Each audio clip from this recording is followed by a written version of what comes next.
G'day, I'm Nick Bowditch. Welcome to my live broadcast today. It's Monday here in near Sydney, Australia. I hope you're having a good morning or night, depending on what part of the world you're looking at this from. Today, I'm a bit wary about posting this because, especially live, because I can get a bit ranty about this stuff, and I don't want that to happen because it kind of defeats the purpose of what I want to talk about in the first place. But I want to talk about what we are prepared to tolerate and, the standards that we tolerate in our lives, in our communities, in our countries, in our leaders, in our politicians, in our managers, in our children, and so on. Because, if you just watch nothing but the news, and if you watch nothing but tabloid news especially, and read nothing but tabloid media, you would think that the world's going to hell, really. The politics of our own country in Australia can be challenging and can be a bit messed up, and then you have being influenced by the politics of other countries at the moment, which is just in our face all the time. And, it makes me wonder what we put up with, how that then becomes our reality. And I'm reminded of the quote that I think about all the time. The standard that you walk past is the standard that you will accept. And if it's okay for you to turn your eye away from a certain thing, or if it's okay for you not to address a certain issue with your children or whatever, then that issue will always remain unaddressed. And, that's what you'll tolerate. That's what I will tolerate. Over the weekend, my 6-year-old daughter was having to go to her little brother about something he was annoying her. And she said to him something about, don't be so gay, or that's gay, or something. And my ears kind of pricked up straight away because she's never used that word, far less used it, as a derogatory way to have a go at someone else. And I was so angry. I was angry with my 6-year-old because she used this word that she'd obviously, she hasn't heard that in this house in that context. Somebody else has said that, and I'm not saying it's somebody else's problem because they're terrible or whatever. But I said to her, what do you what did you just say? And she told me, and I said, what do you think that means? And she goes, that it's it's not very good. And I said, do you know what it really means? And she's like, no, and you could see she knew she was in the shit. And she's like, no. And I said, if you refer to someone as gay, that's how society refers to people who love someone who is the same sex as them, the same gender as them, a boy loving a boy or a girl loving a girl. And she was like, oh, okay. I said, do you want that to be, do you think that's bad? And she said, no, because she truly doesn't. This is a 6-year-old. 6-year-olds don't have the bias and the bullshit that we have. 6-year-olds just tell you, how it is. I said, so, sometimes people say that sort of relationship is no good, or those people are no good, or they're making a choice that's not very good. And then that's how you become part of a situation where you say something is gay because it's shit, or something, or you don't like it, or it's stupid, or whatever. And you could see her face was like, oh no, that's not, that's not what I mean. And I said, maybe just rethink the next time you say that. The next time you think about saying that, maybe. Do you think you should say that? And she was like, no. And she wasn't like, no, I'm in trouble, I'll tell you whatever. It was, no, like, fuck, that's not what I think. Which is awesome.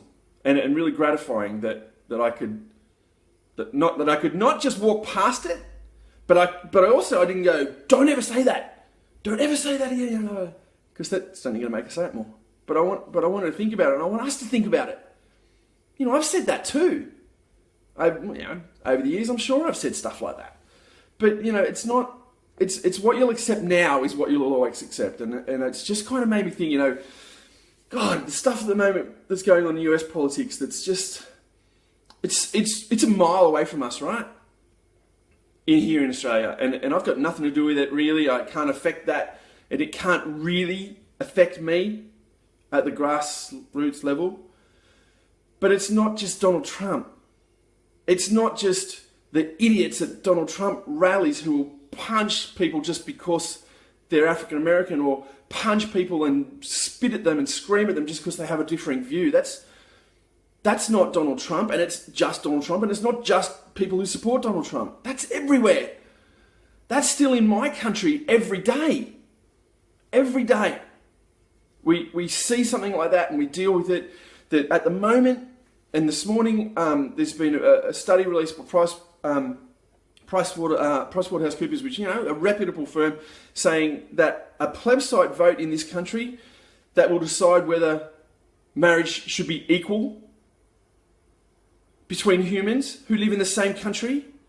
So we have to have a referendum, we have to have a national vote on this, and that's going to cost $500 million to decide whether one dude who loves another dude can get married, or one woman who loves another woman can get married. What the fuck is that about? This is 2016. We have to spend $500 million to make sure. How could we spend $500 million to improve Australians' lives rather than waste it on that crap? The majority of politicians want marriage equality. The majority of Australians want marriage equality. It doesn't cost anything. And yet, to satisfy some ridiculous need to be still in 1966 in this country for some reason, we have to have this massive bill on this massive vote to decide a tiny, tiny, tiny little thing. And it's ridiculous, right? That's everyday tolerance. If we can't look outside of our own little insular bullshit and say, if Jenny wants to marry Mary, that has zero effect on my life. Zero. That doesn't affect my life. It doesn't affect my children's life. It doesn't affect my community. But if Barry wants to marry Wendy and they're idiots, no trouble. Go and do it. Knock yourself out. Fill your boots, Bazza. This is ridiculous. Right? And this is the kind of tolerance or intolerance that ends up with a 6-year-old calling a 5-year-old in my house gay because they were doing something that they didn't think was okay. That's the sort of tolerance that we lack right now in this country and globally. That's the sort of standard that if you walk past, you accept. And it's, we talk about border protection in this country. Border protection. And how somehow it shows strength to show a lack of kindness. Strength is associated with border protection and a lack of empathy and a lack of compassion. That's strong in our community, in our mind, in our psyche. That's not strong. Kindness is strong. To show someone kindness shows way more strength than you'll ever show being defensive and idiosyncratic and xenophobic and mean. Meanness isn't strength. Kindness is strength. And we all have to do better. I have to do better. I have to do better at being tolerant and intolerant of the things that are not good for us, are not good for me, are not good for my beautiful children to grow into a world where, someone like Donald Trump can peddle vitriol and hatred and just meanness. And it's celebrated because we're like, well, we're showing strength. He's saying what everyone's thinking. Bloody politically correct people, you're taking over. Political correctness is correctness more often. It's kindness. It's tolerance. And if I am labelled as somebody who is weak because they're encouraging other people, our leaders, to be kind, then hang that shit around my neck every day of the week. Because kindness shows strength, not weakness. And the standard you walk past is the standard you accept. I have to think about that every day. I'm trying every day to be better about that. We have to do better, but I have to do much better. And today I'm trying. Hope you have a great Monday. I'd love to hear your comments below if you completely disagree or agree. I don't really mind. I'm tolerant of that. Right? This is an open discourse. I'd love to hear your opinion. And if you want to share this video, that'd be great too. Have a great Monday, everyone. See ya.